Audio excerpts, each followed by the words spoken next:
Hi guys, this is Matt from ESU, and it's Saturday morning and we're at TrainLand in beautiful Lynbrook, New York. We're having a little show and tell here today. We got some new stuff to show you. First thing I want to kind of mention is we've had a lot of requests for drop-in N-scale decoders, and they are in production now. As you've seen, some of the companies are using these in the ready-to-run engines like Intermountain and their SD40-2s. We're working with multiple other companies too with some new ready-to-run N-scale engines with sound. Well, those decoders are going to be available separately for your use as well at home, and under a couple different versions. We have an OEM version which is identical to what they're being used in these engines coming with sound. They have 6 lights, LEDs mounted already on them. We also have another version which is what we're considering a retrofit version that you can put in yourself and then wire up to any of those 6 outputs to go wherever they need to go. Along with that, there's also a low pilot version, so if you don't want sound or don't have to worry about where that speaker is going, then we can put a non-sound decoder in that as well. That also is a 6-function output decoder. The sound decoders are listed price for $109.99, and they should be available, I'm going to say probably late March, very beginning of April. They're in production now, so I just got to wait for them to be finished and shipped to me, and I'll get them out to you as quickly as I can. So check our website, there'll be more information there, and there is a catalog online right now. If you go to the catalog page on our website, so you can get that right away, or your dealer should have them very shortly. So the other thing that I want to show you today is a first sample of our new full-throttle steam. A lot of you have seen the full-throttle diesel files that we've been putting out where you have control over what notch you want to be in. And, you know, when we talk about full throttle, a lot of people ask me right away, well, what's the difference between what you're doing and this back EMF notching that's out there? Well, we tried back EMF notching as well now almost 10 years ago in the 3.5 files. And what we found was that we just didn't have the control that we wanted to have over the prime movers and also with the steam sounds by just letting the decoder itself decide how heavy the train was. Because the challenge really is, what's inside that car? Is it empty? Is it loaded? What's the weight of the load that's in there? I mean, there could be 100 tons of weight just in the load, and your decoder can't know what's in there. But you do. You have your car cards, you have your car routing system, you know if you've dropped that off empty and you're picking up a load or vice versa. So a 100-car train of loads is going to pull a lot different than a 100-car train of empties. But the decoder doesn't know that. It only knows the actual weight of the train when you're using back EMF. With our method, we can choose what notch we want to be in at any speed with any load.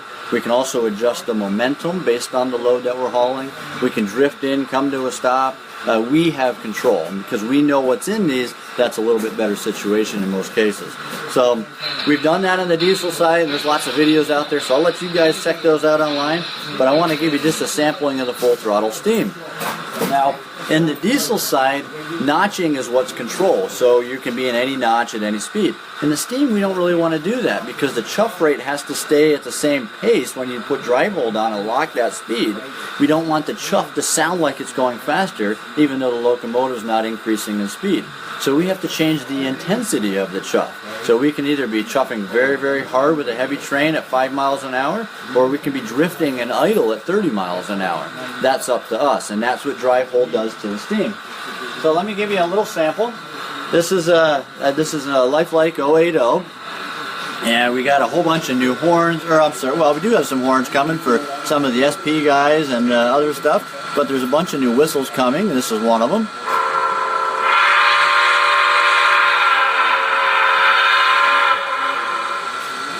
And we can control that in a lot of different ways.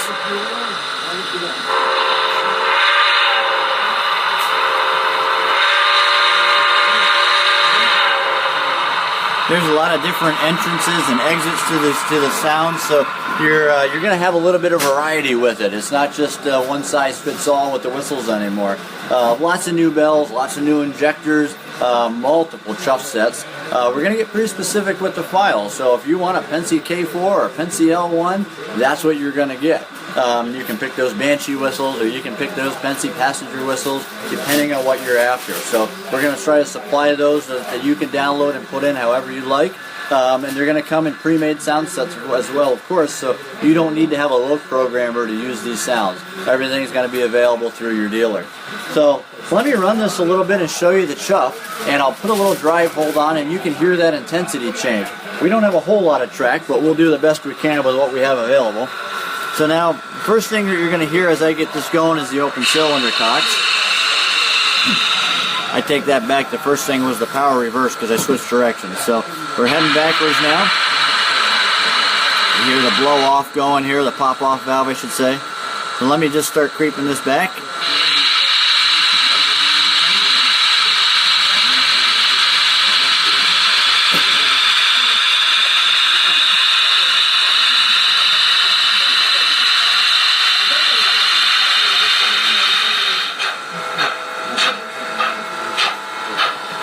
Now as we're going slow here, I'm going to press the drive hold button and I'm going to lock that speed, and then I'm going to just increase my throttle.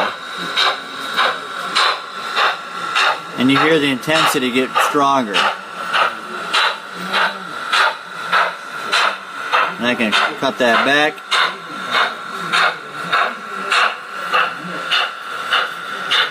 And you can hear it settle back down in. Now I'll bring that to a stop and I'll bring it towards you.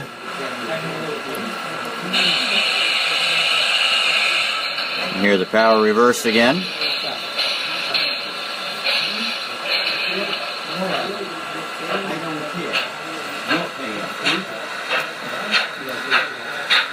The chuff is there, but it's not real strong, just normal chuff.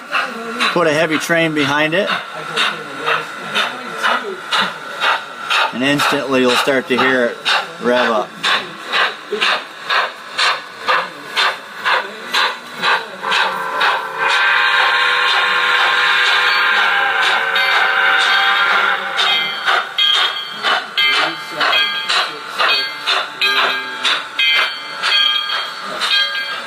To where the chuff even goes completely away.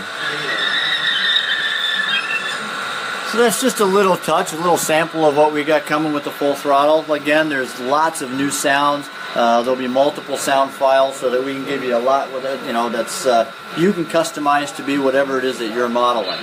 So that's kind of just what we're doing here today. If you're in the Lynbrook area, come on out and we'll be happy to show you what we're doing. Now, Matt, what, I guess, the system that you're using to control it. Good question, Ken. Let's talk about that a little. Absolutely. That looks pretty easy and fun to use. This is our Mobile Control 2 throttle. Now, the way it's set up right now, we're using it with our ESU ECOS, our ESU command station. This is full throttle, or full color touchscreen command station. You can have pictures of the engine that you're running in it. You can run up to 16,000 locomotives with this. Now, obviously, all the lights in your neighborhood are going to go dim when you do that, but you know, if you want to, it's there. The capability's there. That looks like PlayStation in a way. You can have your layout can be all in there.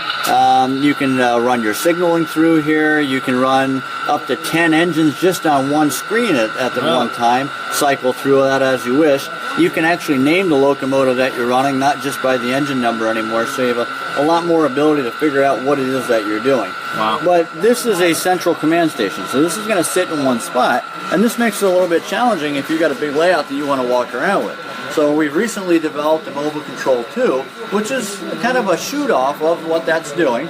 This is a completely Android Wi-Fi device. So if you want to download Skype onto here, and maybe your dispatcher's in another country somewhere, you can talk with the radio jack and a headset. You can talk to your dispatcher through Skype right through your throttle. So this is pretty cool. This is all using Railcom, and Railcom can be pretty neat because with that, the Railcom system can allow this engine to talk back and forth. It knows if you have block detection, it would know that this engine is running in a certain block on your layout. Not just that block is occupied, but engine number 127, this Erie 080, is in this particular block.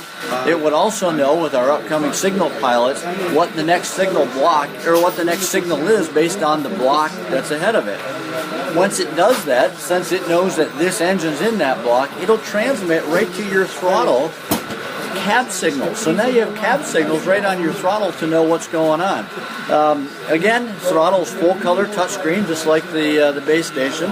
You can pick and choose any icon on here. Again, Railcom, when you put a new engine on the track, that'll actually self-load right into here. All the icons are preloaded in. The name of the engine will be preloaded in. The icons can be changed. You can make, this is the whistle icon. Every single button on here can be latching or momentary. So if you want F9 to be the whistle, you don't have to be mandatory to use F2 to be your whistle anymore. Every one of them can be momentary if you like. You have that option. There's 4 side buttons on here. You can pick and choose whatever function button you want those side buttons to be. So right now I typically use this top right button as my drive hold button because of full throttle. I like to use that button a lot, so I make it nice and handy. You can put any of them there. You can switch directions with it there. You can switch directions just by clicking it back. You can power down the system by hitting the emergency stop button and holding it in. Everything goes off. Easily turn everything back on. Again, full Android device, so any app can be used with this, and we're working with a number of companies like JMRI's Engine Driver. You can now download Engine Driver into these throttles and run this with anybody's system, whether it be Digitrax or NCE or any of the others that are out there using Engine Driver. So it's a very cool little device. The list price for about $300, so they're not the cheapest thing on the block, but at the same time they do so much that nothing else really compares. Now, Matt, let's talk about decoders. Okay. And I see over here we got some different kind of decoders.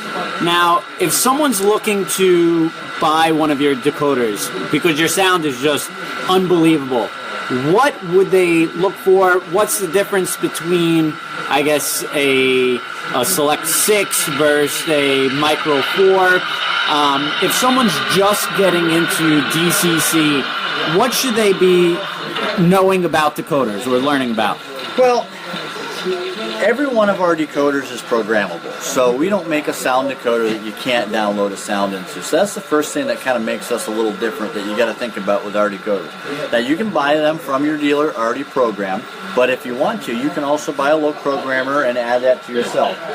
Here's a little sample of a low programmer and a tester, and this is how we kind of set things up in our office when we're putting everything together. This is not needed. This is like going to church. It's not a need to, it's a get to. So this is kind of a cool feature that not very many other companies have.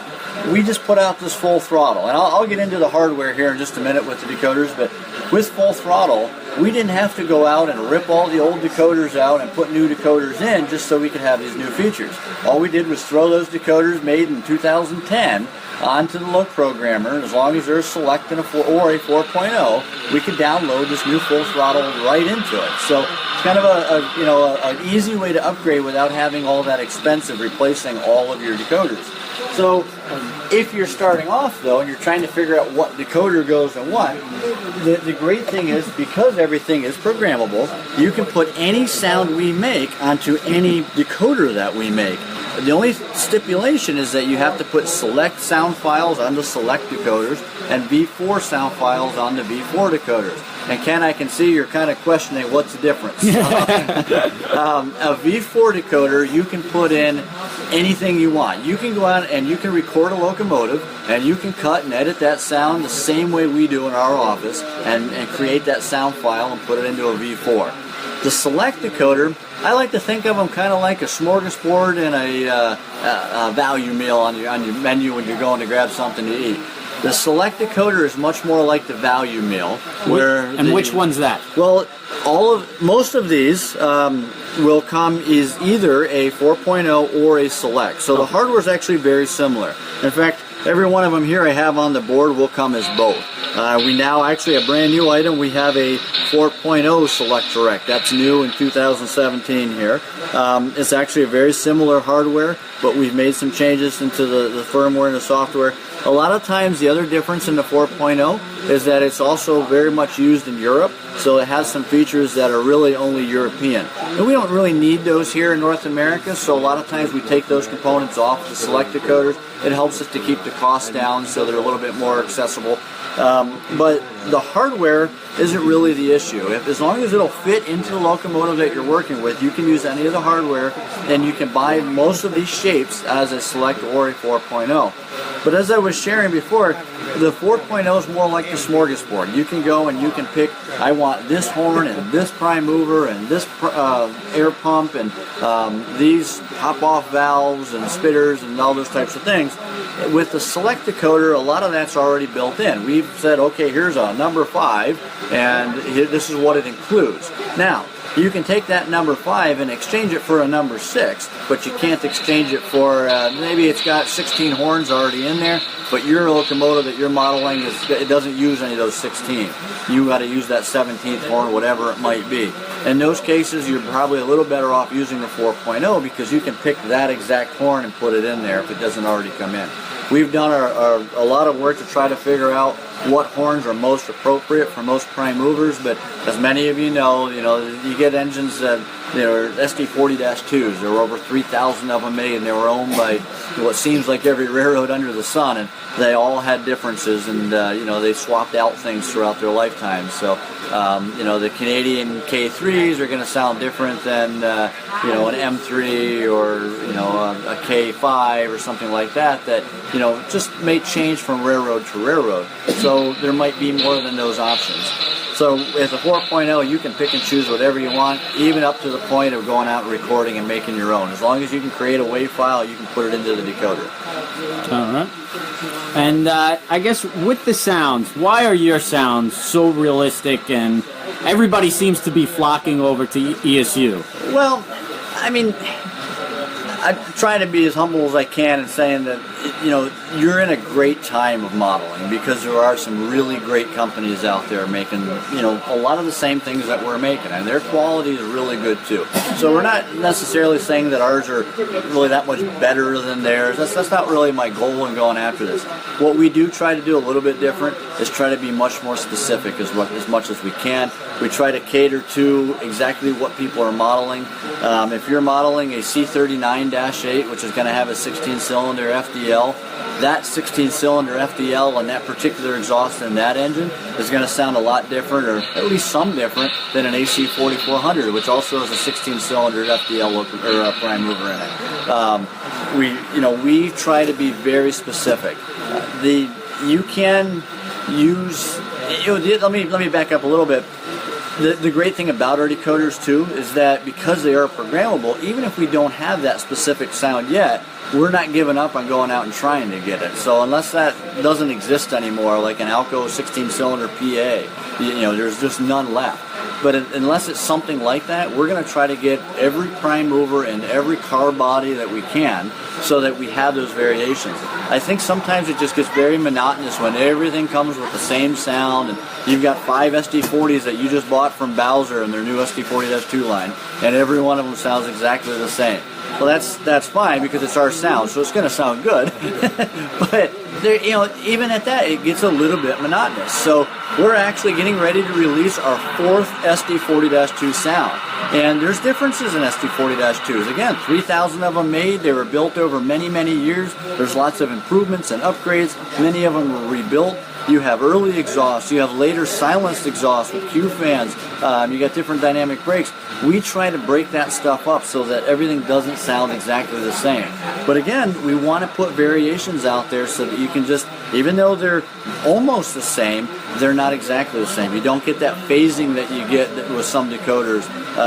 You can break that up so that you can hear 4 or 5 individual different prime movers, even though they're all SD40-2s and they're all correct. So I guess if there's one way to say that, we're working hard to try to pick up these manufacturers, maybe why some people tend to be kind of flocking our way, maybe it's just a little bit of our attention to detail and, our ability to, try to get into all these places and do all these recordings and, just kind of being relentless about it. I put a lot of miles on. I mean, everybody says I don't have a butt. It's probably because I've either worked it off or I'm sitting on it all the time driving somewhere or the other. the greatest thing about it, though, is definitely our passion. This isn't just a job to me. This is a lifestyle that, I mean, my son's with me here today, and I'm sure he's going to be shy and not want to be on the camera, but, he can probably attest to all of the trips that I'm constantly on. And, that's a lot of fun. I get to take my kids with me and do some of these things sometimes. And, it's important for me to try to preserve the history of these railroads. It's not just about creating a product and selling it. I'm trying to capture that so that the next generation, my children, your children, whoever is out there, they can experience this stuff. Because as we mentioned, like the PA, it's gone. You'll never hear that again. There's no way that that's going to come back. And sooner or later, a lot of the stuff that I've recorded so far is going to be gone. And at least this way, we have a little taste of what that was like when they existed. Now, we just got a comment from Roger G. And he came a little late to the Facebook Live event, but is there any way you could touch up on the Mobile Control 2 handheld again? I can. Yep. Well, I've got it right here, so that's easy. Again, this is an Android device. It's completely Wi-Fi, so you can download any app onto it. It's nice because it's Wi-Fi, you don't have to worry about radio signals quite so much. We have a version that comes by itself, and then we have another version that comes with a little access point, a little Wi-Fi router. You can use your home router if you like. You don't have to use our access point. Ours is just small and simple so that you don't have to go out and buy something large that's kind of unneeded for this. We've not really hit the limit yet. We've tested it with 30 of these throughout our ecosystem, and that's just because we felt that that's probably more than at least what most home layouts will have. I run 7 on my home layout, and we don't have any interference. We have no issues with them. It's very handy. Again, I'm just trying to think of what I've already covered here. We talked about on the Ecos how we can operate the track plan, throw switches from the Ecos. We can do the same thing here. We can download the panels of what we're running, similar to like a JMRI. We have function icons. Let me pick another engine here. It's got a lot of function icons. So we can pick if we want to run the bell or the horn. We can pick and choose what these icons are, or if we're using Railcom with our system, with our Ecos, those icons will be sucked in from the sound file. That's the nice thing about Railcom. So this is just kind of being used in tandem with that. It plugs in through the standard Motorola plug, so almost half of the cell phones out there, if they're not iPhones, are going to use this plug. So they last well throughout an operating session. We're working on a charging system for them. There's kind of a holster that you can plug into the fascia of your layout. That's already built in. We thought of that ahead of time. So we have them in stock now. Now Roger wants to know, and this is great, I had no idea that people on Facebook could ask questions while you're doing the Facebook Live event, so I had no idea this is capable, but this is awesome. So Roger wants to know, do you need the Ecos command base, or can they be used standalone? Well, they need something else. It's just a throttle, but it can be used with another command station if you're using something like Engine Driver, which is an app. This is an Android device. You can download any app from the Play Store and run it with this.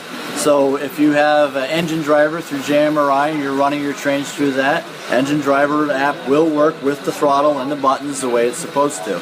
We give that information away freely. It's on GitHub, so that if somebody else wants to create an app to use with your system and use this throttle with it, we give that away. So in fact, there's more information on our website exactly where that link is. The simple answer is you do need something else. It won't work independently by itself. Whether it's with our Ecos or Engine Driver app or some of the other apps that are available, you can do it, but you do need something else. And can they be used with the Roku ZEP21? Z21. I'm not 100% sure of that. I'm sorry, I'd have to find out.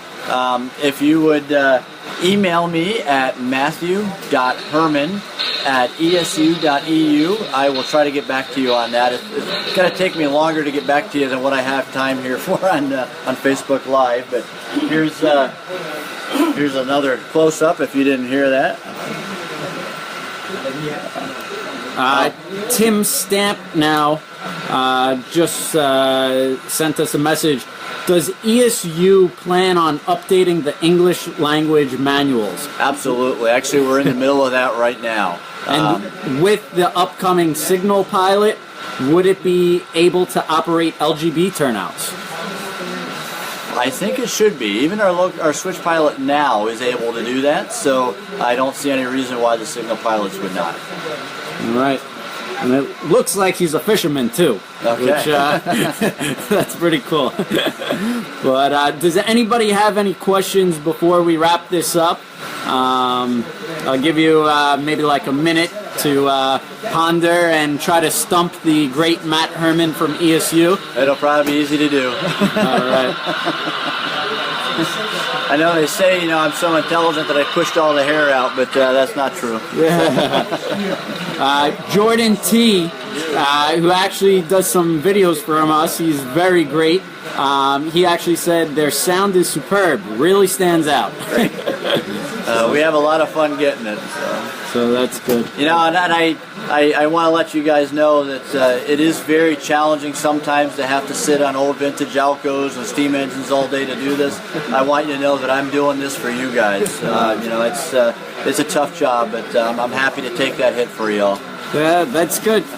Quite honestly, we need people like you in this industry to help keep it going and to come up with the product to really keep model trains around in existence. So it's really a great thing. Well, it's certainly a passion, Ken, and I want people to realize that I'm not just some talking head executive. This is not my job. This really is a passion. I'm just one of you guys. I've got a layout. I want to make it better for me as much as anybody else. So maybe there's a little bit of selfishness in that, but I'm a modeler just like everybody else here. All right. Now Perry P says he's been using you in N-Scale. He's very happy, Good. Which is great. And how long have you had N-Scale decoders now? We've had the micro decoders for quite a while. I'd say going on. Even with the 3.5, we've had micros, but the current micro that we have available is probably just a little bit too wide for a narrow hood unit in N-Scale, but it gets used if you shave the shell down a little bit. A lot of people were using that. We've had that 5-6 years now at the minimum. But I don't know if you saw before when I was showing it, but we do have a new N-Scale decoder coming, and that should fit into narrow hood units. In fact, we know it does. It's currently being used in the Intermountain N-Scale SD40-2. So we've done N-Scale Atlas S2 switchers. So if we can do sound in that, there's really not a whole lot that we can't do sound in an N-Scale. So. Now, Roger G back with a couple of questions. Do you have a train detection module? We do. We have our ECOS detector. For iPad-based apps that show layout switches? The way that it's set up right now, I believe you'd really have to use it with our ECOS. You may be able to use it with other systems through JMRI, but that might be more what he was referring to. All right, Roger, you can't stump him yet. Now, Joe Jr., he said he's probably the only person who does not know ESU, but do you have battery-powered remote control for G-Scale, specifically Aristo? And I'll just throw this in. If you don't have battery-powered, what can he do for a G-Scale layout to get started? Can you use this ECOS command station for his G-Scale? Absolutely, yeah. The ECOS can put out up to 21 volts, so we have... in fact, we have a new power supply coming that right out of the box is going to be a 7 amp system. So for G-Scale, it's actually used all the time. And in Europe, they use it quite a bit for G, but usually those layouts are a little bit smaller. For an outdoor system here, which is, I'm guessing why he's asking about battery power in G, we do have some provisions for battery power, but we don't have specific battery-powered decoders yet. A lot of people are using some of the other systems out there, kind of hooking them to our decoders to have that battery power. But we have some things in the works, so don't get too frustrated by that. The thing about battery power is you don't have to clean your track quite as easily if you are using it outside, so it does make it nice to use, though. I definitely understand the need and the desire for it. Now, with the Garden Railway, do you sell, I guess, are these compatible with some of the G-Scale brands if you use the Ecos? They are. I mean, as long as it's DCC, it'll work just fine. Now, I should back up and say just briefly here that the Ecos is actually multi-protocol, so you can use it with Markland's system, you can use it with Motorola, Selectric, DCC. There are others as well, but mainly it's, in the Garden Railroad, if you're here in the States, typically you're using it with DCC, and as long as it's a DCC decoder that you're using, it should work with this with no compatibility issues. Now, I'm just throwing this out there because I want to keep this going. We got so many comments, and between like 25 to 30 people watching you right now. So now, I guess for a more basic question for the people who want to get into DCC, is there a decoder that's easier to start out with? Would that be a more the direct, or should they use? Or should they be hesitant about soldering? Let's talk about maybe DCC installs. Okay. Well, as we kind of mentioned a little bit before, or maybe for some of you those that missed it, we have multiple shapes of decoders. We have two types. We have a Select and we have a V4.0. The V4.0 is probably not the beginner decoder. That's going to be for somebody who has a low programmer and who wants to swap sounds in and out and things like that. So unless you're that person, you're probably better off starting with the Select. They list price an HO and N scale for about $110. They can still have new sounds put onto them. But as far as shape and wiring and things like that, there's a couple different ways you can go. There's two decoders that I'd probably recommend as being the easiest. Well, I don't know. Let me just kind of go around the board here. There's the 8-pin plug decoder. There's a lot of engines out there already that have an 8-pin socket. Many. Thousands and thousands of engines. So the nice thing about the 8-pin socket is that there's really only a simple plug-in with this pin out. Once you have that, to add the speakers, there's two brown wires that come loose. You just have to solder those onto the pad. It's very, very easy to do that. You shouldn't have to worry about soldering. Usually those pads are quite large. You don't have to worry about things being too small. They might be some of the easiest ways to do installs. The next easiest way, I would say, less soldering and all of that, if it's an engine that's been made in the last year and a half, 2 years, it's probably going to come already with a 21-pin socket in it, and that would be this decoder here. The nice thing about this is there really is no wiring to the decoder. You just plug it in, and on the motherboard that this goes into, there's two sockets usually for a speaker. Sometimes it's a plug-in that you can use. Sometimes you have to solder to those pads for the speaker on the motherboard. If you buy an aftermarket 21-pin decoder from us, often they also have wires on there for the speakers, very similar to this. So again, it's just a simple plug-in, so it's still quite easy. The next step would be the Select Direct over here. This is very nice if you've got a motherboard that, well, maybe you have a tight fit, so this will keep a low profile. But this is very similar to the Athearn boards, the Atlas boards, Bowser, Intermountain. All the holes are already on this board so that you can already fit into the mounts that are already there. The solder points are in the same location, so if you just remove the old board before you unsolder it and then just do one at a time, it's very easy to solder into right where you were at. Use a little bit of flux on the pads and then just clean that off when you're finished, and soldering becomes very easy with these too. The other nice thing about the Select Direct board, because you're ripping out the motherboard, it usually has the resistance for whether it be the light bulbs or the LEDs. This already has resistance built in for LEDs, so you don't have to worry about figuring out resistors if you're just new and getting started in this. It makes it pretty handy. All right, now we're already backed up on questions. So Perry P, he's thinks he's going to take a look at your ESU command station now for his N-scale layout. Okay. So and we're correct by saying that it is N-scale compatible. Absolutely. Right? You can actually go in and you can adjust the voltage output too. So if you're worried about voltage output being too high for N, you can adjust that. Or too low for G scale, you can bump it up. So that's all adjustable through the command station. And now Chris B, He wants to hear about your speakers, which we haven't discussed yet. We haven't. That's a great question. ESU decoders are designed to put an output of 4 ohms as the highest quality. That doesn't mean it won't work with an 8 ohm speaker. In fact, we have a couple in our repertoire and we use them all the time. So an 8 ohm speaker is fine. If you want to use 2 8 ohm speakers, wire them in parallel for a 4 ohm load. You'll actually get a little better sound. If you wire them in series, you're not going to get as much volume out of them. So if you're doing 2 4 ohm speakers, you do want to wire them in series, because if you wire those in parallel, you'll have a 2 ohm load, and that's too much. You don't ever want to go for a smaller ohm number than what the decoder is rated. So all of these speakers are ones that we sell. This is probably the most popular right now. This is our 50321. This is a cell phone or a sugar cube speaker.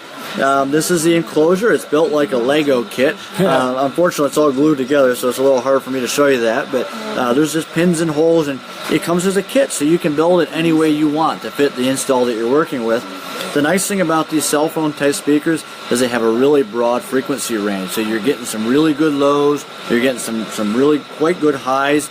I typically use 2 of these myself in all of my personal installs. Again, these are 8 ohm speakers, so I wire these in parallel for a 4 ohm load. I have very, very good success with them.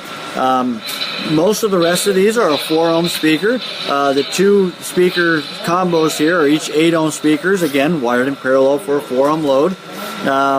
This is a self-adhesive, self-enclosed speaker. It works pretty well in N-scale. Happens to be the same speaker that's being used in the Atlas N-scale S2 switcher. And that's tiny, that S2 switcher. Pretty small, yep. In Steam, if you have a tender, if you want to put things in the tender, I recommend some of these. These have great bass response. So these will also, the round ones will spit into the Kato speaker enclosures in the bottom of the fuel tank or up above in the P40 or the F40. The P42 is using a 23 millimeter speaker. That would be this one right here. So I mean, basically, when it comes to speaker, it's almost choosing what's going to be best for your install. You kind of sometimes you just got to open up the shell, see what's available. One hint, and this is kind of a point of contention among some in the hobby and in the industry. Open grill work is not always your friend. I've seen some people say, "Oh, you got to open up the shell so all the sound can get out." Sometimes you can go too far with that. Sound is all about air pressure. So if all of your grills are all open, that even though you quick step here, always use an enclosure. But even when you use an enclosure inside the shell, if you have everything open, the sound will still escape very quickly. So if you close that off, whether it be a piece of clear tape behind so you can still see through, or some other ways to kind of be creative there, you'll get better sound, better resonance, because your shell is actually then also becoming a resonance chamber. And as long as your shell is not completely sealed, you're going to get sound out through the trucks and other areas. So in most cases, you're still going to get better volume and better bass response if you have an enclosed shell than you will if all the grill work is completely open.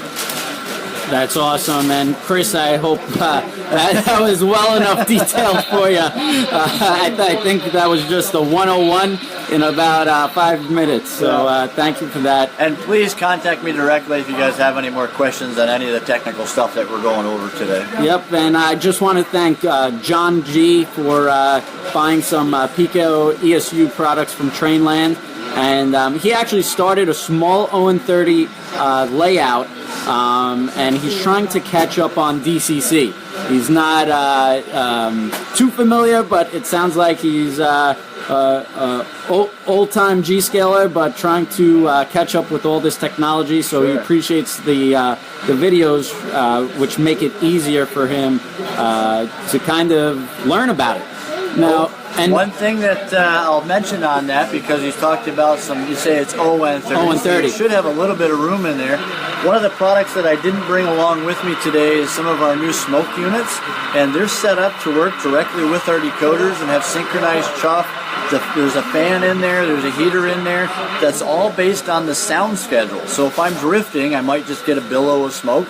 If I'm working hard, the intensity of the chuff and the smoke is going to get even more intense, and that's all based on the sound chart itself. So in O scale and G scale, you have some room for some of those things. We have those products that work directly with our sound decoders. So maybe something as you get a little bit more familiar that you might want to try out. That's great. Matt, I just want to thank you so much. I really do appreciate it. I'm sure your voice is about to go by now and need a drink of water. But thank you guys, everyone who participated and asked questions. We really appreciate the feedback. And I'm sorry you couldn't be here, but hopefully this makes it easier for everyone out there to basically learn about DCC, about ESU product, and hopefully we'll be doing more about this in the future. Thank you for everything, and Perry P, just before we go, can we have your email again? Yes, it is matthew.herman@esu.eu. I'll hold that up here so you can see it. It's right there. And again, if you guys have any questions, feel free to email me directly. There's more information on our website, just www.loksound.com, LOKSOUND. And just for those who might be wondering, it is Loc Sound, not Lock Sound. I don't really care, I call it both, but you think of locomotive sound. So. All right, and Wayne wants to thank you, and I'm sure everybody out there wants to thank you. John G, unfortunately TrainLand does not do DCC installations. I would actually recommend finding a club out there. There's tons of G-scale, HO, N-scale clubs in your local area, and usually there's a bunch of guys there that could help show you and lead you through the way. And what do you think about that, Matt? That sounds like a great idea.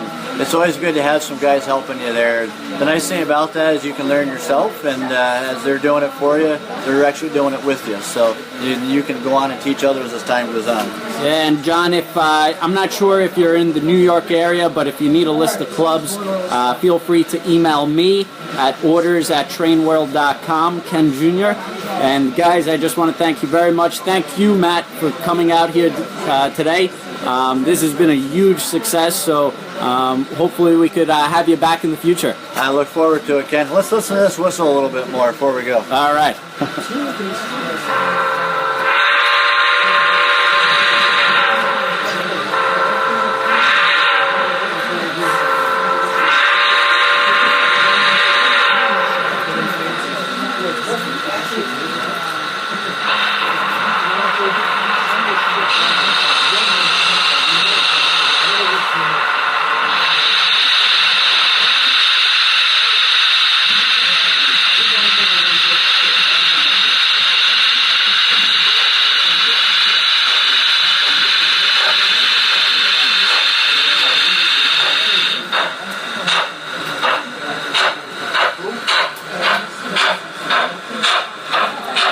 Can you quill the whistle?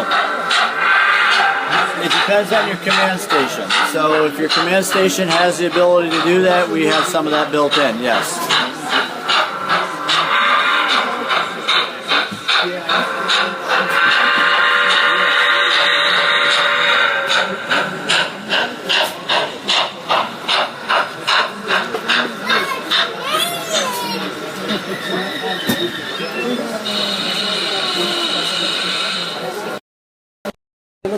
Alright guys, we just want to thank you very much for watching, and we'll definitely stop by in the future and do this some more with Matt. Thank you. Alright, thanks guys. Good seeing you.